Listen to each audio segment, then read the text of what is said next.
दिक्कत ये है कि पहले वर्ण व्यवस्था में ब्राह्मण क्षत्रिय वैश्य शूद्र आता था। आदत है उन लोग की नंबर 1 पे रह के, 2 पे रह के, 3 पे रह के। अब चल गया आ ई ई उ वर्णमाला के आधार पे हुआ है, तो उसमें दिक्कत है, हम नीचे कैसे चल गए। आज एक चीज देखते हैं कि जातीय जनगणना का विरोध हो रहा है तो गाली दिया जा रहा है लालू यादव, गाली दिया जा रहा है तेजस्वी यादव को, गाली दिया जा रहा है नीतीश को। काहे भैया? जब बिहार में जातीय जनगणना के लिए कैबिनेट में प्रस्ताव पास हुआ तब तो सरकार बीजेपी की थी, नीतीश कुमार के साथ। हर पार्टी का विधायक वहां पे मौजूद होके एक साथ सर्वदलीय प्रेस कॉन्फ्रेंस किए, सर्वदलीय प्रधानमंत्री से मिलने दिल्ली गए, तब तो बीजेपी वाला थे सरकार में। क्या लगता है कि जो बीजेपी का खुन्नस है, हिंदू राष्ट्र का कंसेप्ट है, बीजेपी का यूएसपी कह लीजिए उसको, उसका काट क्या जातीय जनगणना हो सकता है? जब धर्म के आधार पे गिनती हो रही थी तो दिक्कत नहीं थी। हिंदू के नाम पे कहेंगे कि 85 वर्सेज 15। योगी क्या बोल रहे थे चुनाव में? 80-20 की लड़ाई। हम लोग के बीच कोपड़ा नहीं है, खाली वही है। अगर जाति के आधार पे जनगणना हो जाएगा तो अगड़ा बनाम पिछड़ा, तो फिर ये लोग कहेंगे कि 80-20 की लड़ाई है, तब कहाँ जाइएगा? इसी की संभावना भी दिख रही है। काहे नहीं? जब आप कर रहे हैं तो ये काहे नहीं? धर्म के आधार पे गणना होने से दिक्कत नहीं है और जात के आधार पे गणना होने से दिक्कत है। लोग कहता है कि जाति पूछना सही नहीं है। फटिया पर, कार पर, ट्रैक्टर पर, ट्रक पर सगरो जात का नाम नहीं लिखता है पीछे में। जैसे लिखता है विधायक जी का चचा, विधायक जी का भतीजा, विधायक जी का पड़ोसी, मुखिया जी का संतान, वैसे लिखता है ब्राह्मण, राजपूत, भूमिहार। आरक्षण का दायरा क्या बढ़ सकता है ओबीसी का, जिस पर 27% बढ़ना चाहिए, बढ़ सकता नहीं, बढ़ना चाहिए, बढ़ाना चाहिए। स्टालिन जी ने तो 69%। अरे झारखंड में तो बढ़ा ही है। जात का सम्मेलन हो रहा है, अरे ब्राह्मण महापंचायत हो रहा है जयपुर में। प्रोग्रेसिव माइंडसेट के लोग हैं जो समझते हैं या जिनका कल सपना है कि जात पात खत्म होना चाहिए। जात कहियो खत्म नहीं होगा। जात कैसे खत्म है? जात खत्म हो जाएगा तो धर्म खत्म हो जाएगा। जातीय जनगणना को लेके उत्सव सा माहौल है। जाति जाति का अलग अलग कोड भी निर्धारित कर दिया गया है। 215 जातियों का अलग अलग कोड है और एक अन्य है, 216 है कुल मिला के। इसी मसले पे बात करने के लिए हमारे साथ बिहार के मुखर, सबसे तेज तर्रार पत्रकार वेद जी हैं। परिचय के मोहताज नहीं है सर। कुछ लोग इसका विरोध भी कर रहे हैं कि कोडिंग से कन्फ्यूजन होगा, या फिर जो लोग पर्दे के पीछे जातीय जनगणना का विरोध करते हैं वो सबसे मुखर हैं। क्या लगता है आपको, कोडिंग से सुविधा होगी या दिक्कतें आएगी? जातीय जनगणना को सरल बनाने के लिए कोड दिया गया हर जात को। ऐसे जातीय जनगणना करना बड़ा जटिल काम है, उसको आसान बनाने के लिए कोड दिया गया। तो कोड देने से क्या दिक्कत है?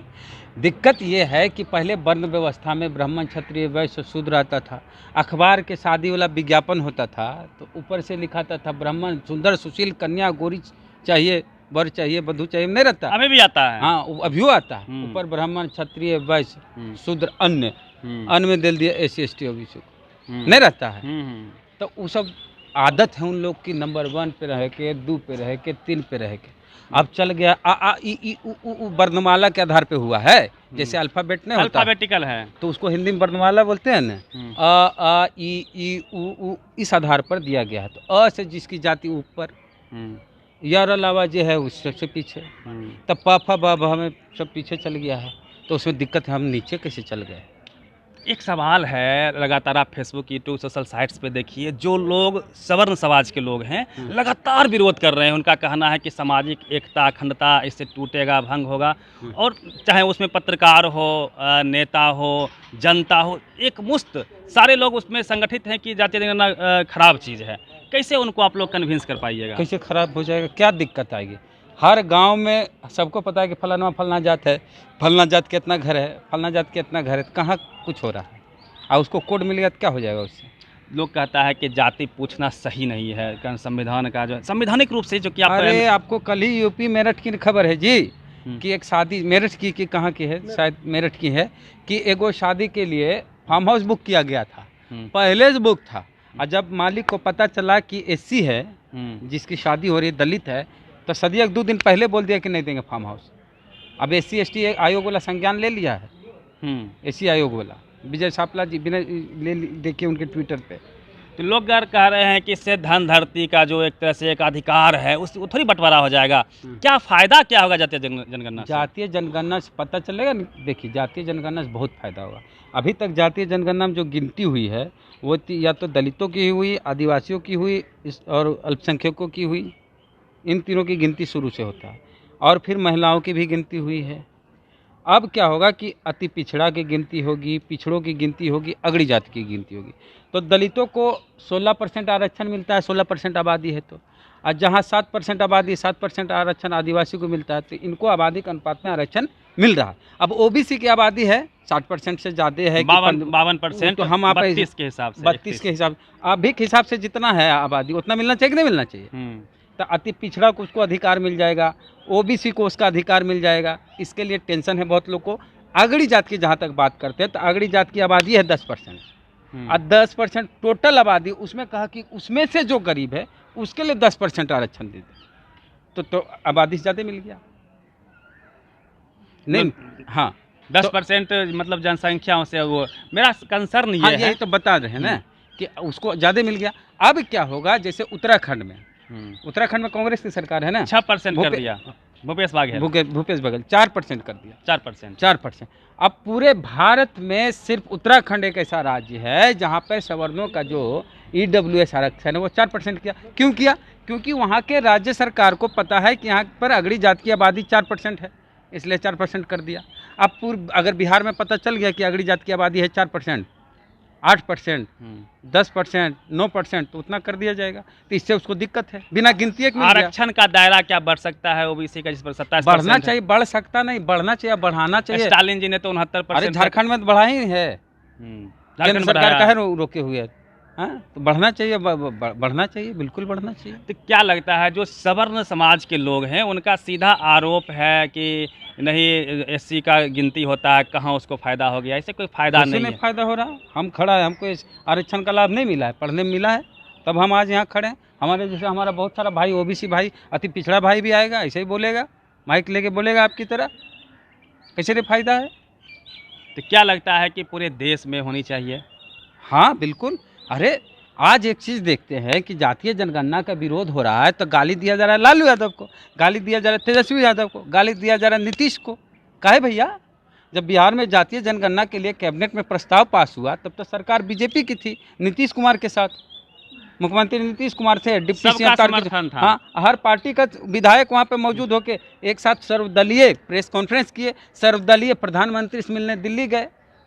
तो जब प्रस्ताव पारित हुआ कि जातिगत जनगणना बिहार में होगी, जिसका नाम दिया गया जाति आधारित गणना, तब तो बीजेपी वाला थे सरकार में, तो गाली कहे दे रहे हो लालू यादव और तेजस्वी को? तो क्या लगता है कि जो बीजेपी का खुन्नस है, और जो पिछड़ी जात के लोग हैं कहीं कोई विरोध नहीं कर रहे हैं जातीय जनगणना।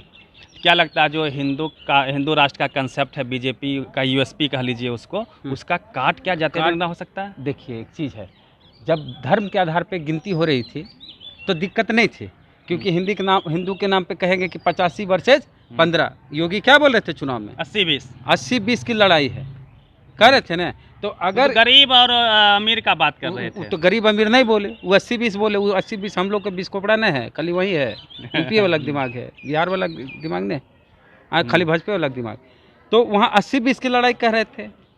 अगर हिंदू की जनगणना अलग, मतलब हिंदू मुस्लिम के आधार पर जनगणना तो हुआ ही, अगर जाति के आधार पर जनगणना हो जाएगा तो अगड़ा बनाम पिछड़ा, तो फिर ये लोग कहेंगे कि 80-20 की लड़ाई है, तब कहाँ जाइएगा आप? इसी की संभावना भी दिख रही है। काहे नहीं, जब आप कर रहे हैं तो ये काहे नहीं? धर्म के आधार पे गणना होने से दिक्कत नहीं है, और जात के आधार पे गणना होने से दिक्कत है। तो क्या लगता है जिन लोगों ने जाति बनाई, जाति का जो डिस्कोर्स है वह पिछले 2000 सालों से है, जाति की वजह से गरीबी है, जाति की वजह से लोग पावर सेंटर में नहीं है। फटफटिया पर, कार पर, ट्रैक्टर पर, ट्रक पर सगरो जात का नाम नहीं लिखता है पीछे में सिसवा पर, जैसे लिखता है विधायक जी का चचा, विधायक जी का भतीजा, विधायक जी का पड़ोसी, मुखिया जी का संतान और मुखिया जी का लड़का, गाड़ी के पीछे लिखता है ना, वैसे लिखता है ब्राह्मण, राजपूत, भूमिहार, यादव, सब लिखता है। हर जाति का सम्मेलन भी तो हो रहा है, जात का सम्मेलन हो रहा है। अरे ब्राह्मण महापंचायत हो रहा है जयपुर में, वहाँ देश के रेल मंत्री अश्विनी वैष्णव जा रहे हैं। बोला गया ब्राह्मण सबका बाप है।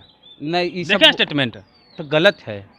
स्टेटमेंट सुने है ना, बोला था ना ब्राह्मण सबका, नारा लगा पूरा। हाँ, अश्विनी थे, यहाँ तक कि गौरव वल्लभ भी थे उसमें, तो दोनों कांग्रेस बीजेपी के नेता थे। बोल रहा है कि ब्राह्मण सबका बाप है। अरे तो आप बेवकूफ़ हैं। तो वहाँ पर किसके सामने सब लोग बोल रहा था? ब्राह्मण के सामने बोल रहा था। ब्राह्मण के सामने बोल रहा है ब्राह्मण सबका बाप है, तो ठीक है, तो बोल रहा है। तो कह रहा है कि दूसरा को तुम्हारा बाप नहीं है, ब्राह्मण ही तुम्हारा बाप है, तो क्या गलत? अच्छा, ये है, ये है। अरे सन ऑफ मल्लाह, मुकेश सहनी बोल रहे कि मल्लाह का बेटा, तो मल्लाह है कौन बोल रहे हैं कि मल्लाह का बेटा? हम मल्लाह हैं। उसी तरह वो बोले थे ब्राह्मण सबका बाप है। तो किसी उनका जो चिंता है, सवर्णों का जो चिंता है कि जाति गिनने से उनका जो एक तरह से वर्चस्व है वह खत्म हो जाएगा, उनकी जो चिंता है। अभी भी चुनाव होता है ना, हर पार्टी के लोग अगर देखेंगे तो एग्री करेंगे, बायोडाटा लेके जाते हैं हर पार्टी के जो उनको टिकट लेना है। कहते हुजूर हमारा गांव में, हमारा क्षेत्र में, हमारा जात के इतना वोट, उसका जात के इतने वोट, टिकट उसी हिसाब से मिलता है। टिकट मिलता है, पैसा कितना हो रहा बाबू, खर्चा कितना कर भी तू रैली उली करके आदमी खर्चा है ना, सब कुछ खर्चा होता है सब पार्टी में। हाँ, भीड़ तोरा पास कितना हो और तोर जात के वोट कितना हो, तो तखनिया बायोडाटा में फर्जी डाटा दी जा रहा है। जब जातीय जनगणना हुई नहीं तो तुम कैसे दिखा रहे हो रे कि हमारा जात का इतना वोट? किसको दिखाता है? वो भी बड़ा बड़ा नेता, लालू जी को दिखाएगा, नीतीश जी को दिखाएगा, वहाँ अमित शाह को दिखाएगा, जो पार्टी के शीर्ष नेतृत्व उन्हीं को दिखाता है ना, जेपी नड्डा को दिखाएगा। तो फर्जी आंकड़ा जो जा रहा है, हम चाहते हैं सही आंकड़ा जाए कि जिसकी जितनी आबादी है वही डाटा में लिखा जाएगा। जो प्रोग्रेसिव माइंडसेट के लोग हैं, जो समझते हैं या जिनका कल सपना है कि जात पात खत्म होना चाहिए, जात कहियो खत्म नहीं होगा। क्यों? जात कैसे खत्म है? जात खत्म हो जाएगा तो धर्म खत्म हो जाएगा। जात, और वही तो भाजपा चाह रही है कि जाति को खत्म कीजिए, धर्म आप हिंदू बन जाइए। कैसे हो जाएगा? तो फिर ब्राह्मण क्षत्रिय वैश्य शूद्र का क्या होगा? तो धर्म ग्रंथ में लिखा हुआ है। लेकिन बाबा साहब ने तो कहा था कि कोई ग्रंथ से देश नहीं चलेगा, सिर्फ संविधान से चलेगा ना। हाँ, कुरान तो चलेगा ना, रामायण चलेगा। जाति संविधान में है, ये ओबीसी का है ना। उन्होंने तो सबको जमात बनाया, SC ST OBC संविधानों खत्म कर दिए, जात खत्म कभी नहीं होगा ना। जातिवाद खत्म हो सकता है, जाति के आधार पे भेदभाव खत्म हो सकता है, जात कैसे खत्म हो जाएगा? जात ही तो हिंदू धर्म की रीढ़ है, उसको कैसे खत्म हो जाएगा? नहीं होगा खत्म। सभी धर्मों में लगभग जात का कंसेप्ट है। इस्लाम में धार्मिक ग्रंथ में जाति नहीं है, लेकिन लोगों ने बनाया है। अब नहीं विश्वास है तो बिहार में जो कोड मिला है, देखिए कोड मिला है उसमें देख लीजिए, शेख, सैयद, पठान, कुंजड़ा, सबका तो कोडिंग दिया हुआ है, तो जात है। सरकारी दस्तावेज में मुस्लिमों की भी जाति है, ओबीसी का आरक्षण उनको मिलता है, लेकिन धार्मिक ग्रंथों में जाति नहीं है इस्लाम में। ये एक आखिरी सवाल हम आपसे लेंगे। और जाति अगर खत्म करने की बात करते हैं तो सब आदमी, पूरे भारत का आदमी अगर बौद्ध बन गया तो जात खत्म। सबको जिसको सब हिंदू बन जाएगा तब जाति उसमें तो है ही ना। अच्छा, वो पुरानी व्यवस्था मनुस्मृति है ही। मैं एक सवाल करूंगा, क्या लगता है आपको कि जो जात का कंसेप्ट, जो कि अभी तो RSS के प्रमुख ने कहा कि पंडितों ने बनाया, उससे नुकसान कितना हुआ? क्या उसकी भरपाई आने वाले समय में 100 साल 200 साल में? देखिए, जात बनाया गया था कि इसको पढ़ने नहीं देना है, इसको संपत्ति नहीं रखने देना है, इसको सब दिन दास बनाए रखना है, हाँ, नौकर चाकर की तरह इनसे काम कराना है।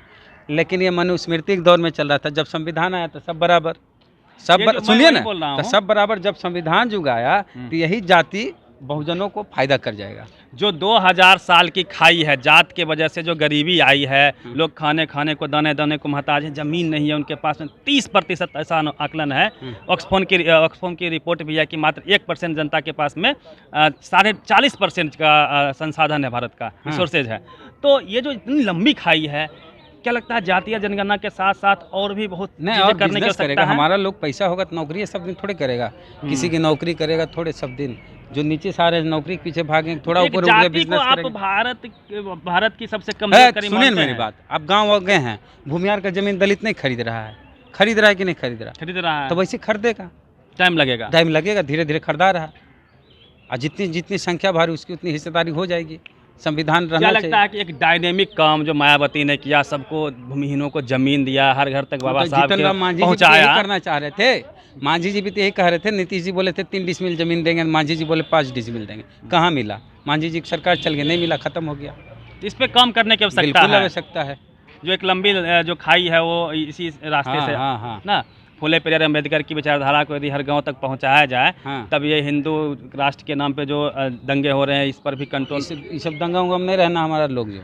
हाँ, समझा दीजिए। देखो, एगो अशोक मोची है गुजरात का, और 20 साल पहले, 20-22 साल पहले गुजरात में दंगा के हिंदू का पोस्टर बॉय था, पूरा तलवार लहरा रहा था, माथा पूरा इसे बांध के फोटो खिंचाया। आज देखो सड़क पे जूता पॉलिश कर रहा है। आपने वीडियो भी बनाया? वीडियो उसके जाके मिले हैं, हालत ख़राब है उसकी। इसलिए इस सब में नहीं रहना है, पढ़ना लिखना है।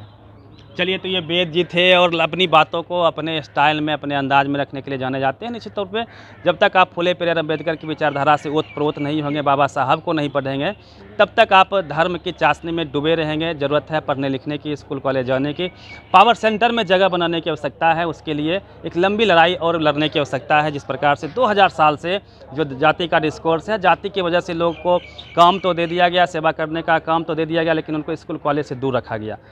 और आज जब बारी आई है कि उनकी संख्या गिना जाए, किसका कितना हिस्सेदारी है, भागीदारी है, संशोधन पे कितना अधिकार है, तो कुछ लोगों को के पेट में दर्द भी हो रहा है। तो निश्चित तौर पे अभी लंबा वक्त लगेगा। पूरी बातचीत कैसी लगी, अपनी प्रतिक्रिया आप जरूर दीजिएगा। रवि मेहता, नेशनल दस्तक, पटना। नेशनल दस्तक की आपसे गुजारिश है कि अगर इसको बचाना चाहते हैं तो नेशनल दस्तक को सब्सक्राइब करने के लिए रेड कलर के सब्सक्राइब बटन को दबाएं, फिर बेल आइकन की घंटी दबाएं। नेशनल दस्तक को बचाने के लिए बहुत जरूरी है कि हर खबर को शेयर करें, लाइक करें, कमेंट जरूर करें।